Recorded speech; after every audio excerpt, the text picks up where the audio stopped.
রাজনৈতিক ও আমলাতান্ত্রিক বেড়াজালে বন্দী দুদক।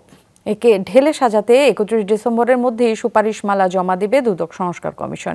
বিকেলে ধানমন্ডির টিআইবির কার্যালয়ে অনুষ্ঠিত সংস্কার কমিশনের প্রথম বৈঠক শেষে সাংবাদিকদের এ কথা জানান দুদক সংস্কার কমিশনের প্রধান ডক্টর ইফতেখারুজ্জামান। বলেন, দুদক রাজনৈতিক প্রভাব ও আমলাতন্ত্রের কাছে জিম্মি। আদর্শ প্রতিষ্ঠান হিসেবে গড়ে তুলতে এ থেকে দুদককে মুক্ত করা জরুরি।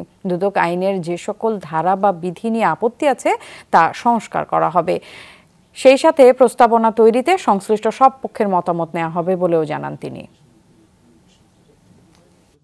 দুদকের নিয়োগ প্রক্রিয়া থেকে শুরু করে পুরো বিষয়টি যেন বস্তুনিষ্ঠ হয় এবং এমনভাবে হয় যাতে করে দলীয় প্রভাব মুক্ত হয়ে দুদক যে কার্যকরতার যে শিকার হয়েছে সেটি যেন আর পুনরাবৃত্তি না হয়, এটি নিশ্চিত করার জন্য আমরা পরামর্শ দেব, সুপারিশ দেব।